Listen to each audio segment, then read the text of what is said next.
আইতাছে আইতাছে।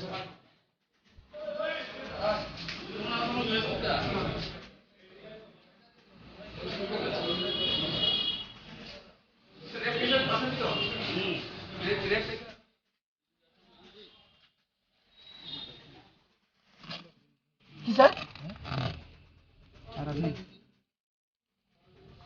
কি রে?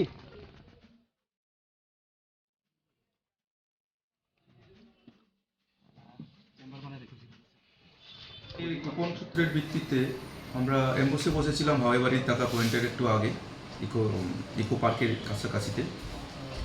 তো সেখানে খবর ছিল যে একটা মারুতি ইকো গাড়িতে করে কিছু ড্রাগস যারা প্যাটলার বিক্রি করে ওরা আসছে। তো সেই খবরের ভিত্তি করে আমরা ওখানে এম্বসে বসেছিলাম এবং অনুমান সন্ধ্যা 7টার দিকে গাড়িটা এসে পৌঁছানোর পর আমরা গাড়িটাকে আটক করেছি। আটক করে তারপর চেক করেছি। চেক করার পর গাড়িতে দুজন ছিল, যাদের নাম হচ্ছে গনি মিয়া 28 বছরের ছেলে, তুই মধু তেলিয়ামুড়ার, আর হচ্ছে সঞ্জিত চক্রবর্তী 29 বছর বয়সের ছেলে, বাড়ি নেতাজিনগর তেলিয়ামুড়া।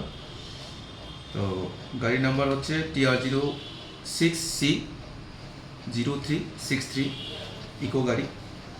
এই গাড়িতে আসছিল। তো গাড়িটাকে চেকিং করার পর তাদের থেকে ড্রাগসের কোটা পাওয়া গেছে, ড্রাগস ভর্তি করা, এবং তার সাথে যে ব্যবসা করে টাকা পায় সে টাকা আমরা পেয়েছি 7,500 টাকা। এদের বিরুদ্ধে আগে কোনো মামলা ছিল? তাদের বিরুদ্ধে আগে মামলা আছে। গনি মিয়ার বিরুদ্ধে একটা গ্যাং রেপের একটা মামলা আছে তেলেঙ্গানা থানাতে, এটা আন্ডার ট্রায়াল। আর সঞ্জীব চক্রবর্তীর বিরুদ্ধে অনেক দিন আগে থেকেই একটা ইনফরমেশন ছিল যে ওরা ড্রাগসের ব্যবসা করে এখানে। আমার সাথে তেলিয়ামুড়া থানার পুলিশ ছিল, অফিসার ছিল, এবং তৎসঙ্গে ছিল 6 ব্যাটালিয়ন TSR এর জওয়ানরা। আগামী দিনেও কি আপনাদের এরকম অভিযান জারি থাকবে? হ্যাঁ, নিশ্চয়ই থাকবে। এদের বিরুদ্ধে এখন কি প্রসিকিউশন? এখন যেটা আইনগত ব্যবস্থা নেওয়া সেটা আমরা NDPS একটা কেস নেব, তারপরে অ্যারেস্ট করে আমরা কোর্টে পাঠাবো।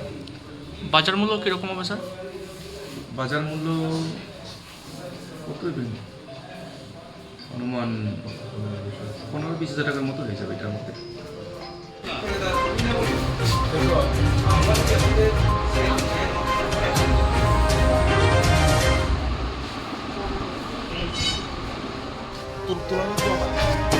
বুঝি না।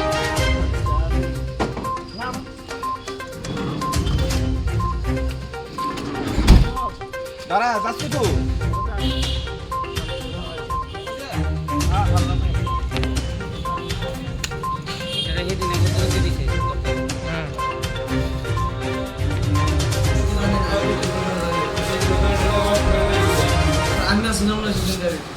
কাকু একটু আটটা উঠতে থাকলো। কেমন আইসি